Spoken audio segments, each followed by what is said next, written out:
Hello and welcome to value for money, decoder पर आपका finance show जो TV debate से ना मिलने वाली वैल्यू पर फोकस करता है।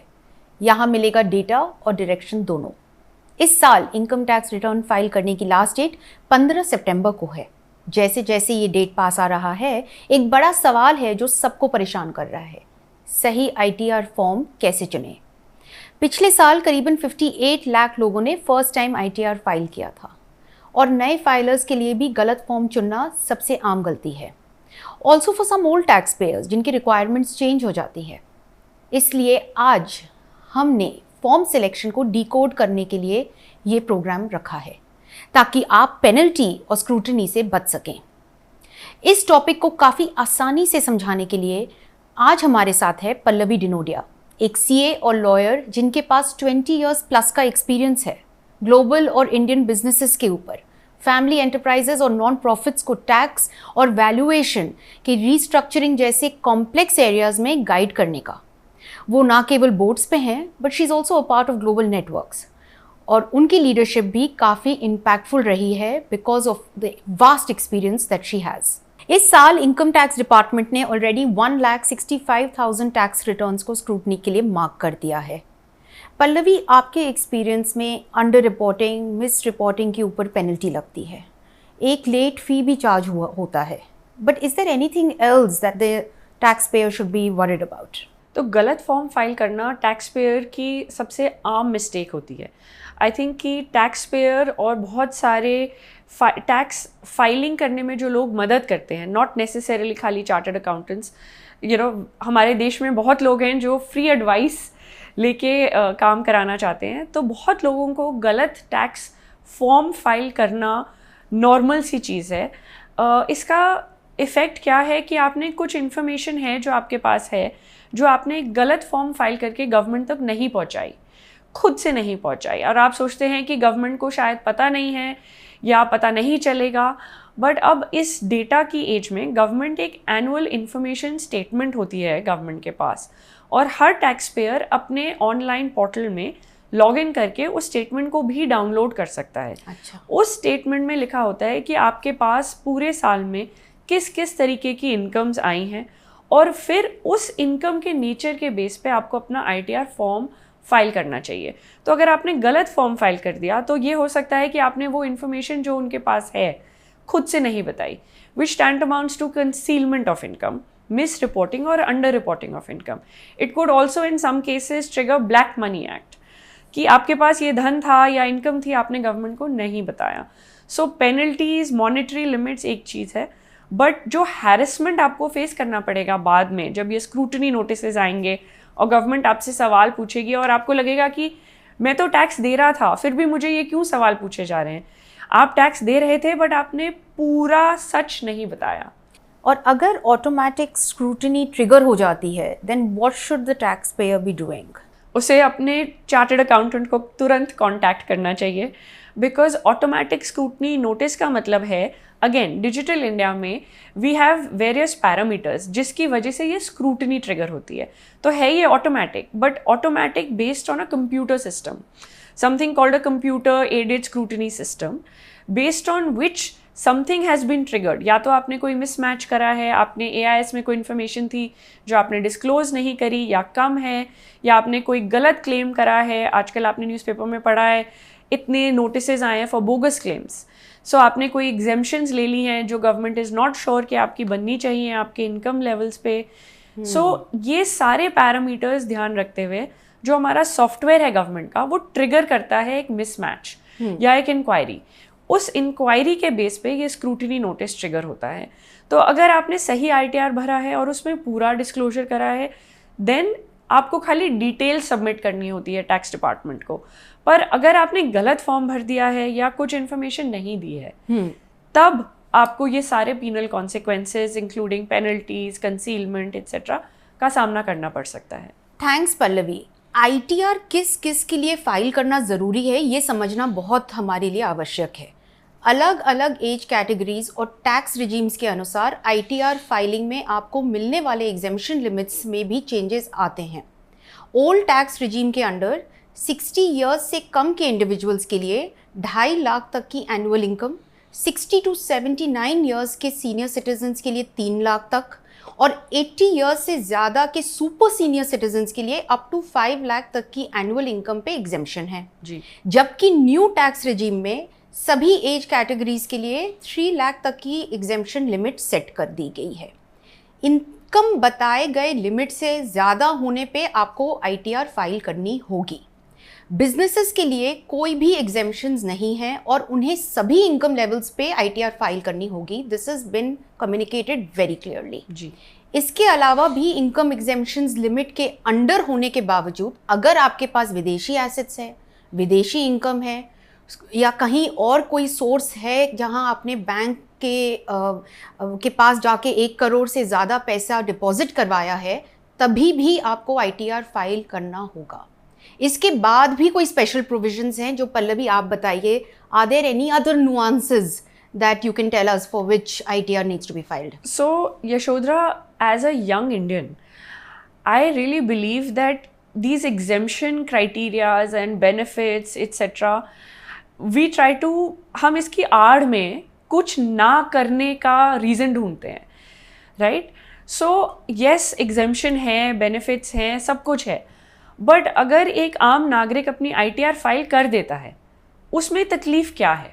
अगर आज आप इनकम टैक्स पोर्टल पे जाइए, उसकी आपकी इन्फॉर्मेशन प्री पॉपुलेटेड आती है।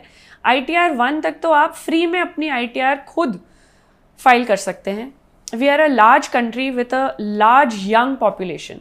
Young India should focus on compliance and not focus on कि खाली अगर हमें ये बेनिफिट मिल रहा है तो हम करें, ना करें, क्यों ना करें, राइट? तो अगर आपकी इनकम उस लेवल से बिलो भी है बट आपको बैंक लोन लेना है, आपको विदेश ट्रैवल करना है, आपको वीज़ा चाहिए, बहुत सारे गवर्नमेंट की आपको जॉब चाहिए, आपको अपने बच्चों को स्कूल में देना है, इनकम टैक्स रिटर्न एक ऐसा प्रूफ है जो सब जगह गवर्नमेंट आपसे, not only government, embassies, visa agencies, bank सब आपसे मांगती हैं। करेक्ट। आपका एक क्रेडिट रेटिंग, आपका एक हिस्ट्री बनता है देश में जिसमें आपको दिखता है साल दर साल कि आप कैसे ग्रो कर रहे हैं, आपकी देश कैसे ग्रो कर रही है, आपकी एक फाइनेंशियल बैकअप और या फाइनेंशियल क्रेडिबिलिटी बनती है। करेक्ट। सो आई फील कि इतना कॉम्प्लेक्स ना करके अगर हर नागरिक अपनी रिटर्न, 18 साल से ऊपर का नागरिक अपनी रिटर्न भरे, राइट, उसमें क्या हार्म है, क्या डर है? अगर आपने पूरी इनकम डिक्लेयर करी है, government wants trust first, right? तो अगर आप अपनी रिटर्न भरेंगे उसमें तकलीफ ही क्या है? No, fair point. बट आपने अभी मुझे बताया थोड़ी देर पहले something as nuanced as an electricity bill. Absolutely. तो अगर आपने पूरे साल में 1 लाख रुपए से ज़्यादा इलेक्ट्रिसिटी का बिल भरा है, आपका इनकम टैक्स रिटर्न फाइल करना ट्रिगर हो जाता है। हमारे इनकम टैक्स के रूल्स हैं जिसमें सर्टन क्राइटेरियाज गिवन है, जैसे TCS।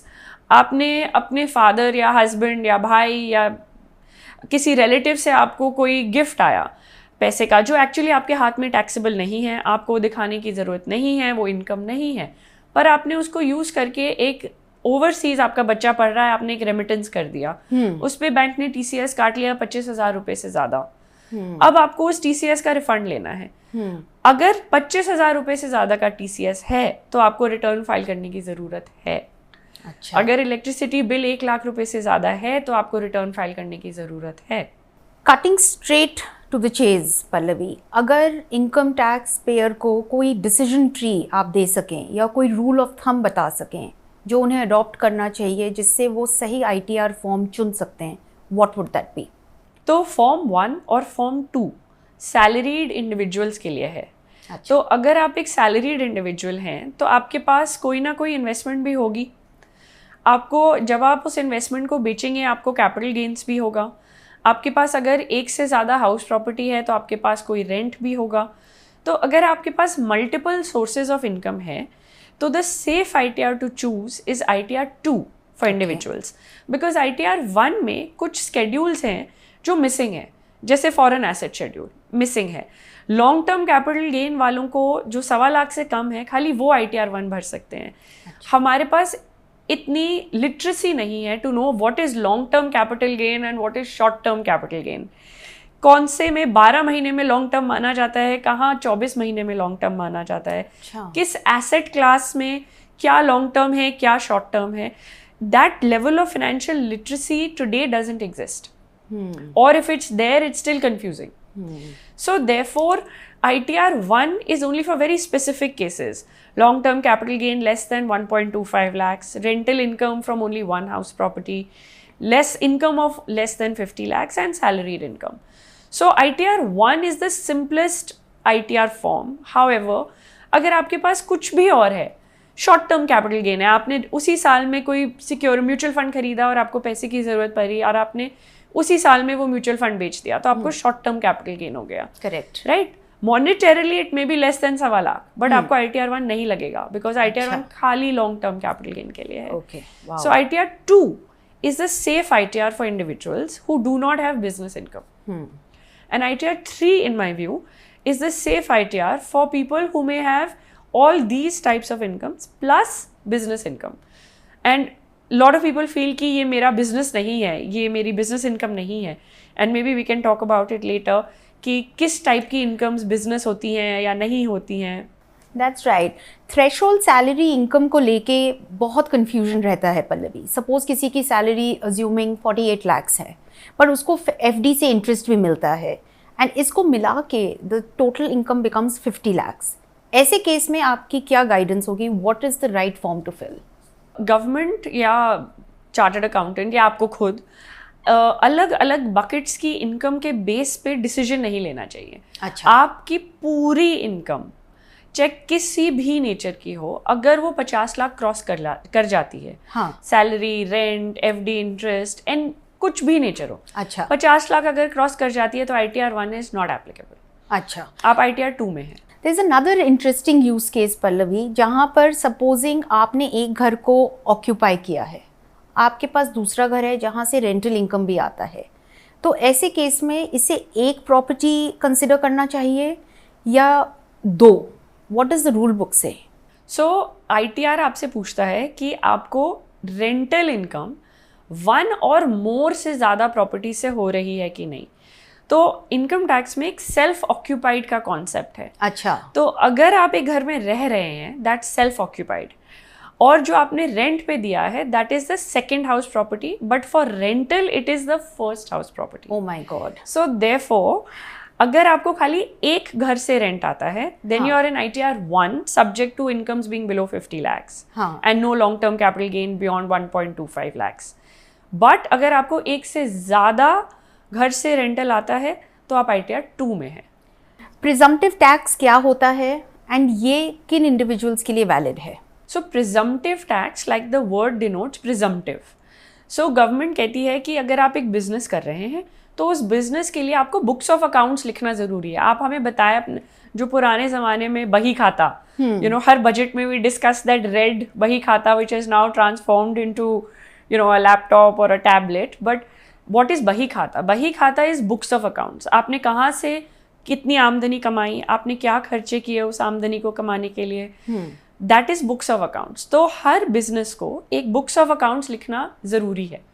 बट गवर्नमेंट ने कहा है कि कुछ छोटे बिजनेसेस हैं जो 2 करोड़ से कम की इनकम कमाते हैं, या कुछ प्रोफेशनल्स हैं जो below a particular threshold 50 lakh से कम का इनकम कमाते हैं.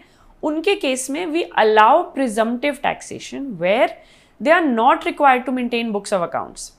सो आपको एक छूट दी गई है कि आप हमें मत बताइए कि आपने कितना खर्चा किया, क्या, कैसे, कहाँ से कमाया, कितना प्रॉफिट हुआ, क्या हुआ. आप हमें बस बताइए आपने कितना कमाया, टॉप लाइन ग्रॉस मतलब ग्रॉस इनकम. और प्रोफेशनल्स के केस में हम उसकी 50% इनकम को टैक्स कर लेंगे. अच्छा. और बिजनेसेस के केस में हम उसका 8% टैक्स कर लेंगे. So they've presumed that this is your taxable income out of your total income. Okay. But assume करिए किसी के पास presumptive tax है, लेकिन उसके ऊपर भी उसे FD में इंटरेस्ट मिल रहा है, कैपिटल गेन्स हुआ है, प्रॉपर्टी का भी इनकम है, तो क्या ITR 4 चलेगा या इसे चेंज करना पड़ेगा? इसे चेंज करना पड़ेगा. आपको ITR 3 यूज करना पड़ेगा. अच्छा. सो अगर आपके पास प्रिजम्पटिव भी है और ये सारी इनकम्स भी हैं, अगेन आपको ITR 3 चूज करना चाहिए. ITR 3 is the safe ITR that has all the schedules to be filled. ITR 4 again is very specific to presumptive taxation only and has lower number of schedules like in ITR 1. So अब मानिए 1 and 4 are book ended. You know, एक book rack है, एक book ended है. These are the easy ones. 2 and 3 have maximum details that need to go. So even if you have presumptive and you have every other income, try to go for 3. Multiple employers are also trending Pallavi. अगर मैंने अक्टूबर में job change किया, मेरे पास 2 form 16s है plus कोई freelance income भी है, ITR 1 or 2, what's your guidance, what's the right one? ITR 3. ओह, सो अगर आप एक फ्रीलांसर हैं देन आपकी वो इनकम फ्रॉम प्रोफेशन या इनकम फ्रॉम बिजनेस मानी जाती है. इसका एक बहुत आसान थंब रूल है. आजकल जितने भी न्यू एज फ्रीलांसर्स हैं, इनको कोई भी नाम दे दो आप, right, they all earn this income. This is all income from business or profession depending on who you are as a freelancer.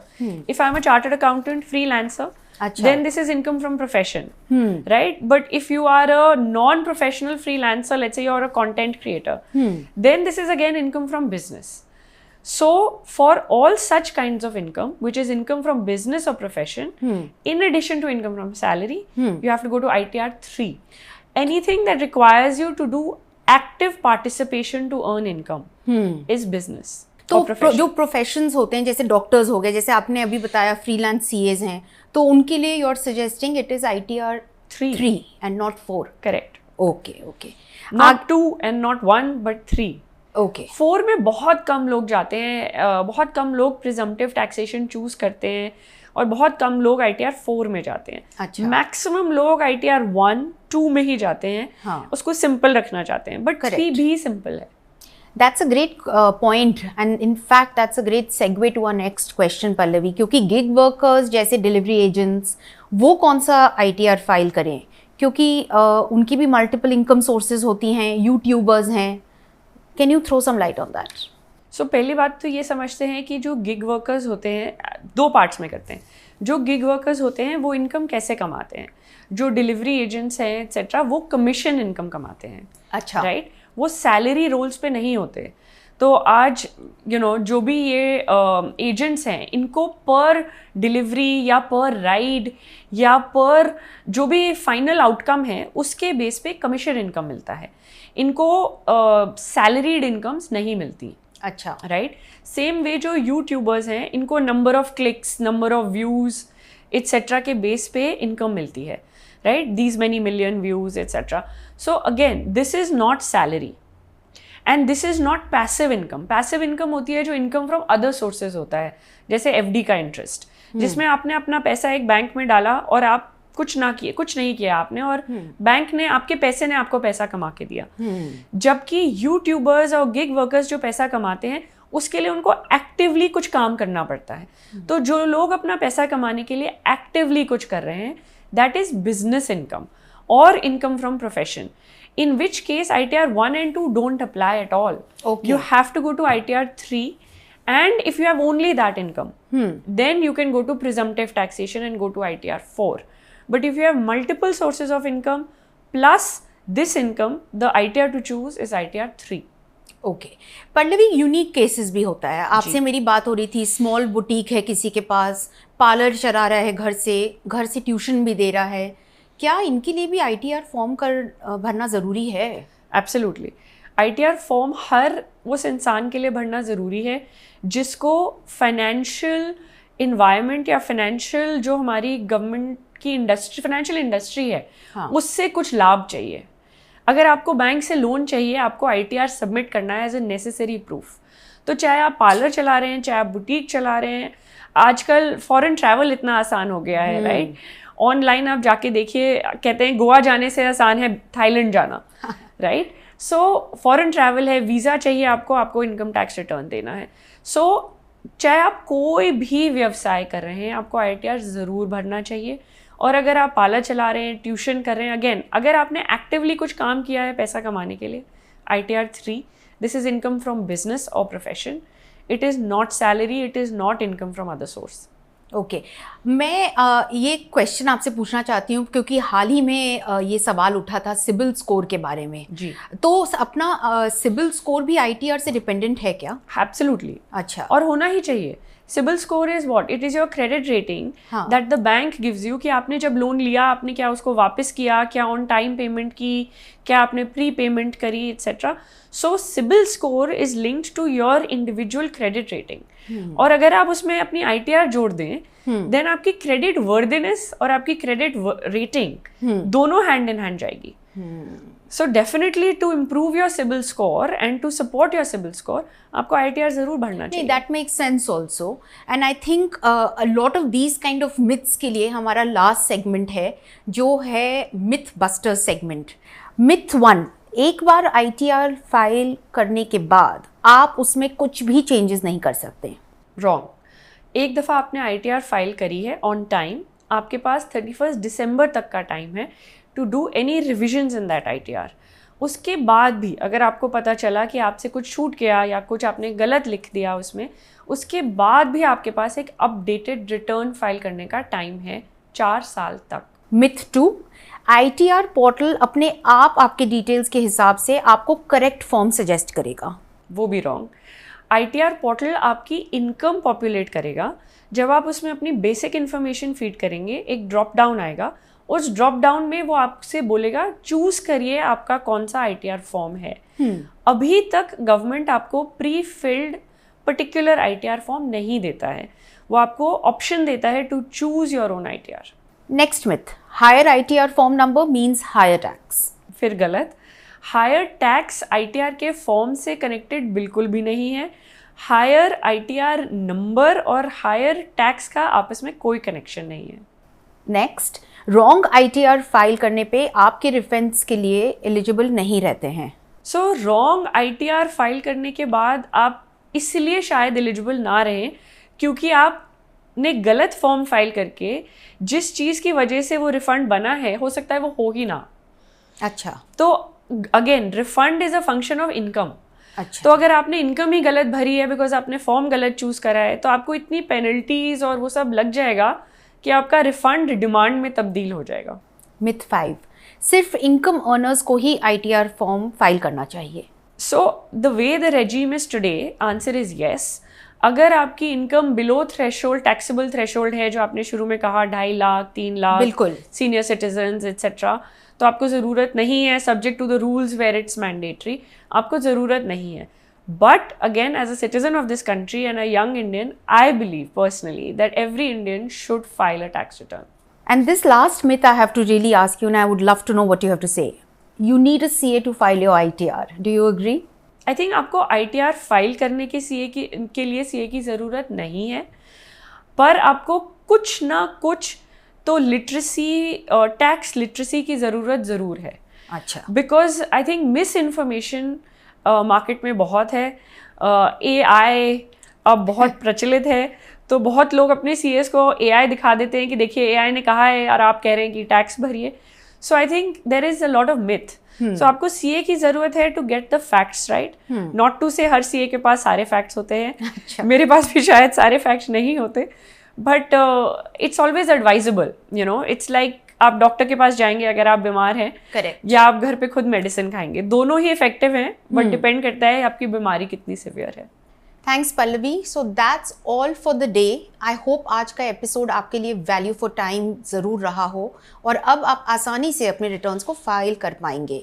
Drop in your requests for any financial topic in the comment section that you want us to cover on Value for Money, and we'll be sure to explore it.